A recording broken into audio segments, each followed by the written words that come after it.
Good morning guys. So dito tayo ngayon sa Department of Agriculture. Yan, so mag-i-inquire tayo ng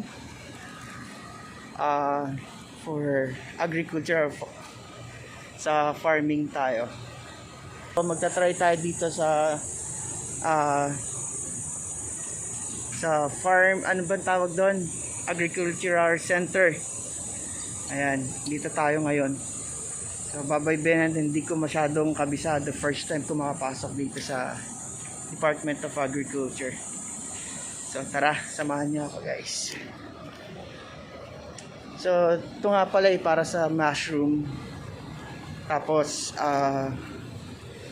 lahat ng training pwede nating pasukin.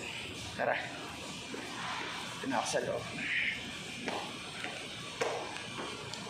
So, mag-inquire muna tayo ng mga trainees.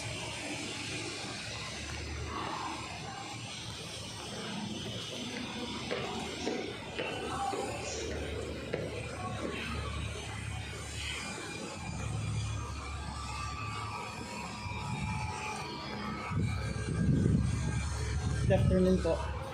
Saan po yung sir? Agricultural Center for Farming. Walang center, institute po. Institute lang po siya. Saan po kayo pwede mag-inquire sa farming po? Farming. Sa ano kayo niyan sir? Sa kapila. Tanong na lang din sir. Dito po sa loob. Okay. Ako mo naman dito. Thank you po kuya.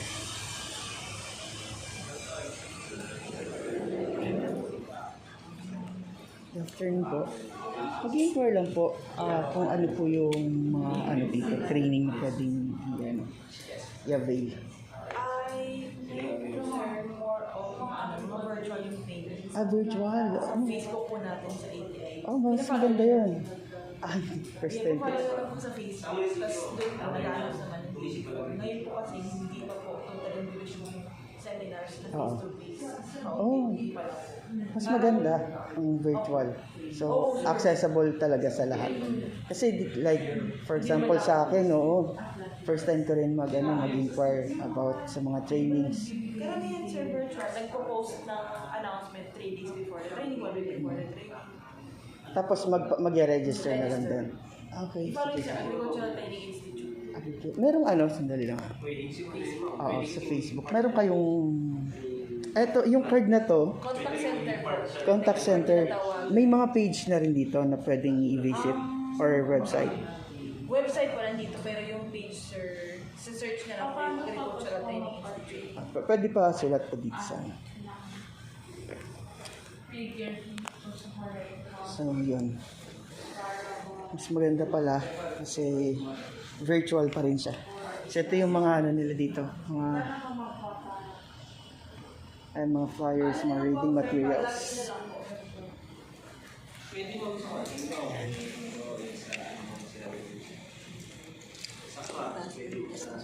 Thank you. Pwede po yung grading.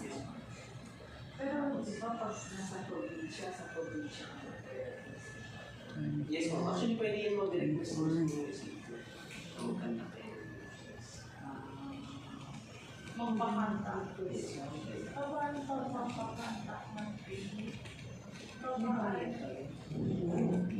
siguro.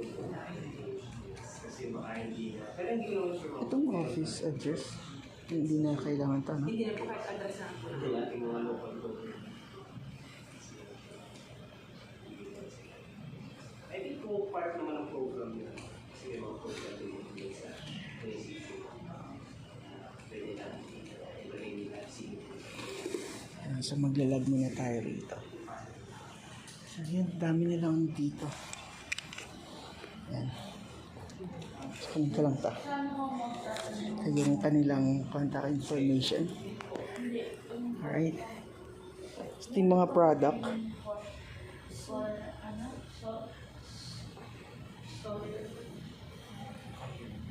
Product for display on. So pag ganyan, meron silang sarili-sariling Facebook, ganyan. So pupunta ka isa-isa na lang. Tapos may mga reading materials dito guys. Yan. So, depende kung anong gusto niyong basahin. Pero kuha ko dito ng reading materials. So, let's try this one. And, oh wow! Ito kasi paborito to ni Tito. So, gusto niya rin magkaroon ng idea about this one. In composting, and then what else? May mga kanyan, ma'am. Yes, ma'am. Kasabay niyan, ma'am. Ito, bono at presyo. Let's try this one.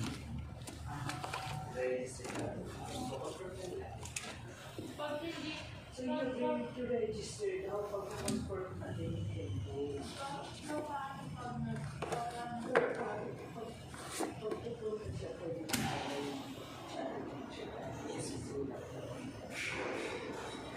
So, malaking tulong to mga reading materials ito since mag-umpisa pa lang tayo sa pagka-farm. And let's try yung wala dito yung hinahanap ko yung mushroom. About mushroom. So far, yun lang muna natin kukunin natin. Ayan. So, uwi na muna tayo guys. Since nakuha na natin yung mga information na kailangan natin para sa pagsisimula sa farming. Ayan, so mag-gain muna tayo ng knowledge.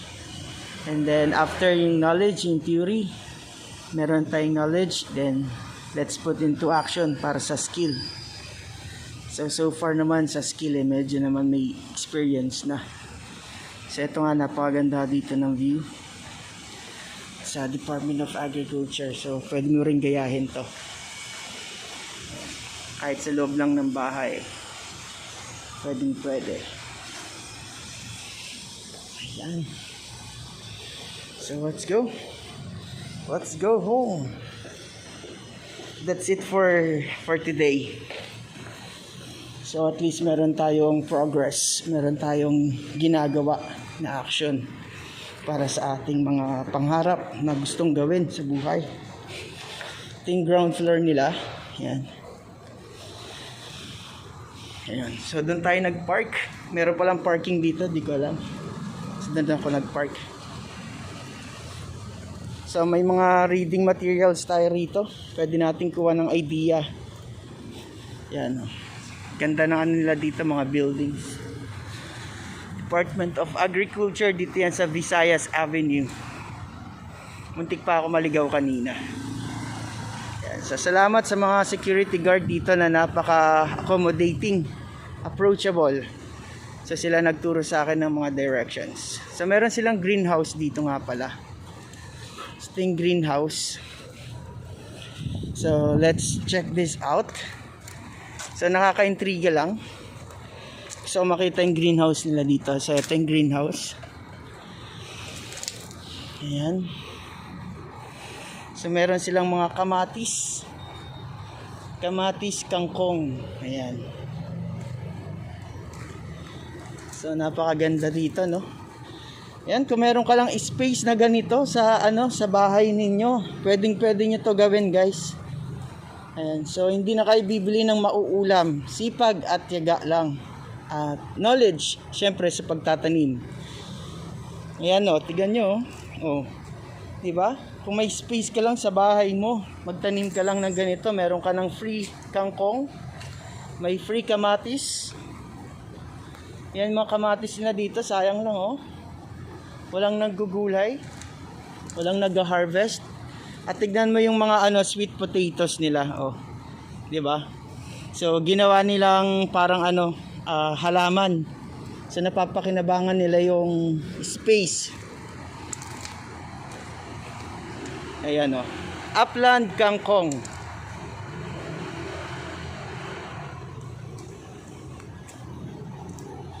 Sa mga healthy conscious, hindi na kayo mawawala ng mga gulay. Yan, ganito lang kalawak ang iyong farm or ang iyong backyard farming, pwede na yan. Ayan. Diba? So, talagang na-maximize dito yung mga yung mga space and yung resources. Ayan oh. May kalamansi pa sila dito. Ayan. So, ito yung model house or model man yan. So, dito yan sa Department of Agriculture dito sa Quezon City. So napadpad nga tayo dito para mag-avail ng mga trainings para magkaroon din tayo ng idea kung nagbabalak kayo mag-farm. Ayan. So ito naman mga oregano. Ayan. Napakaganda at napakalusog. Napakasimple lang, linagyan nila ng dalawang wheel or yung gulong na hindi na ginagamit, linagyan ng lupa. Pwede nang pagtaniman yan. So talagang magagamit mo yung space.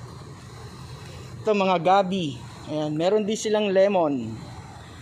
Ayan guys, lemon yan guys, ang dami oh. May mga bunga na yung lemon nila doon sa bandang loob. And then meron sila ditong kubo. Ayan oh, napakaganda. Diba? Ang sarap dito. Ito guys, ang lago ng kangkong nila rito oh. Ayan, mga kangkong to guys. Hindi na kailangan ng tubig. Ayan oh, gaganda oh. Ito. Mukhang ito, kinuwaan na to. Mukhang naulam na to. Ayan. Ayan siya oh. Wow, grabe. Ang ganda rito guys. So, di mo akalain na sa ganitong space pwede mong pakinabangan. Pwede mong pagandahin. Pwede mo pang paggawing negosyo. Ayan. Ito, napakalago ng ng kamote tops. And meron siyang talong. At ito, napakaganda. Ayan oh. Diba? Sunflower. Ayan. Ay, ang ganda naman dito. Parang may entourage. Ayan oh. Pagpasok mo sa kubo. Ayan oh. Oh. Diba? Saan ka pa? Ayan. Kung gusto mo magkape. Ayan. Gusto mo dito. Magtambay. Oh, diba? Sarap pag dito oh. Ito, may bunga na yung talong nila oh. Oh, diba? Pwede nang pang pinakbet yan. Ayan. Ayan, dagijay ka Iloccanwan nga mahilig ti pinakbet. Tadto yan. Agpuras kayon, kakabsat. Ayan, ang gaganda ng okra nila dito guys. Tignan nyo, napakasimple lang ng ginawa nila. Diba? Nilagyan ng hollow blocks. Nilagyan ng lupa, tinamnan ng okra. Yan, ang ganda ng ginawa nila dito. And meron pa silang hydroponics. Ito yung hydroponics nila oh.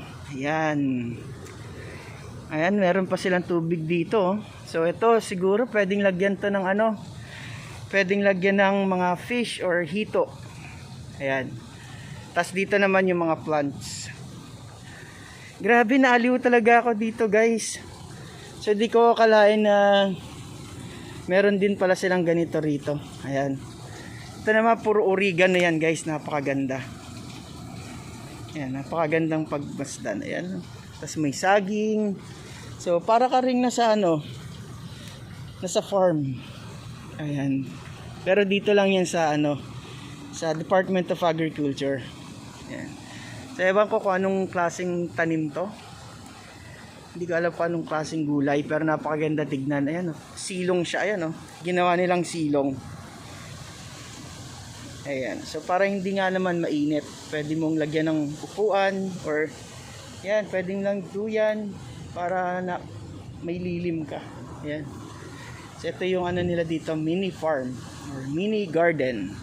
Kasi si kuya yung nila dito, yung nagbabantay. Ayan, this is under the Nara tree. Napakagandang Nara tree, ang kapal ng mga dahon.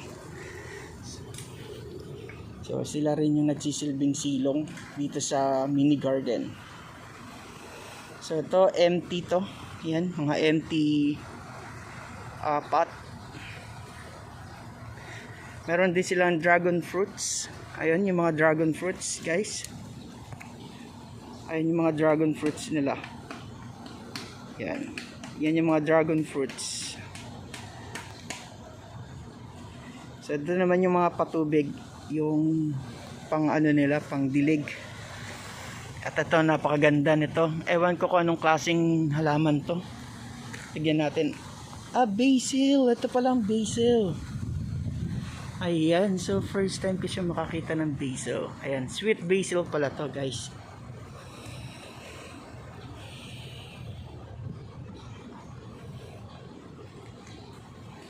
Alright. So may idea na kayo, guys, kung ano ang gagawin nyo sa space ninyo. Tatignan natin si Kuya, kumukuha siya rito. Ano kaya to? Ayan, oh.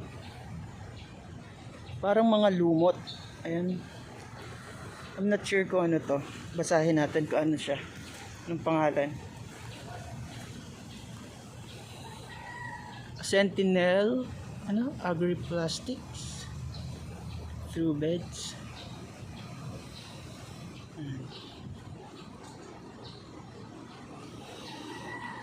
Ito, napakalago ng mga ano dito, halaman dito sa ano, sa greenhouse na to. Medyo halo-halo na siya. Ayan. Ito yung greenhouse dito. Ang ganda, oh. Napaka-nice ng pagkagawa. Solid to, bakal. Bakal yung pagkagawa dito sa greenhouse nila. And butterfly gardening. So dito may mga butterfly silang pinapaano, kinukulture. Ayan. Ito, ganda, oh. Ganda, guys. Nakakatawa. Nakakatuwang pagmasdan, di ba? So yan, so may mga maluluwag na space na hindi nagagamit, guys. Gawin nyo to. Ayan, meron pang mga malunggay, oh. Samantalang mahal-mahal ng malunggay ngayon. Ayan, ang mga moringa. Mahilig sa moringa. Pwede nyo rin gawing ano yan, gawing tea, coffee. Pwede nyo rin ihalo sa mga gulay-gulay. Ayan. Ayan, ganda, oh. So may idea na tayo, guys, kung paano gagawin natin sa space natin, sa mga backyard. Alright. Ayan, so naano tayo, naaliw tayo dito sa garden instead of going home. Pauwi na sana ako. So nakita ko nga tong space na to, nakita ko yung ano nila, mga garden nila dito. So napadaan tayo rito. Galing, galing, galing. Galing nyo, Department of Agriculture. Saludo kami sa inyo. Ayan. May marami pa tayong matulungan ng mga farmers at mga nais po, no, na mag-start ng farming. Ayan. So ang ganda ng gawa nila dito. Ito yung landscape, ang ganda rin ng landscape dito, guys, oh. Ito. So ito yata hindi siya real or tunay ba to? Ay, tunay, ang galing. Green na green siya. Yan, sa mga bahay pwede rin siyang gawin, ano? Pwede siyang gayahin yung ano niya, yung tawag nito, landscape. Yan. Galing, ganda. Diba? Parang ngayon lang tayo nakalabas. Ayan, so pauwi na rin ako at baka umulan pa, ayan, oh. Kumakapal na naman ang ulap. So mahirap na, baka magkasakit. Kaya let's go, uwi na tayo. Yan, abangan nyo po ang ating susunod pa na mga update sa pagpa-farm. Kaya tutok lang kayo, guys. At tara, samahan nyo ako sa ating buhay farmers. And that's all for today. Thank you so much. Have a blessed one. Goodbye.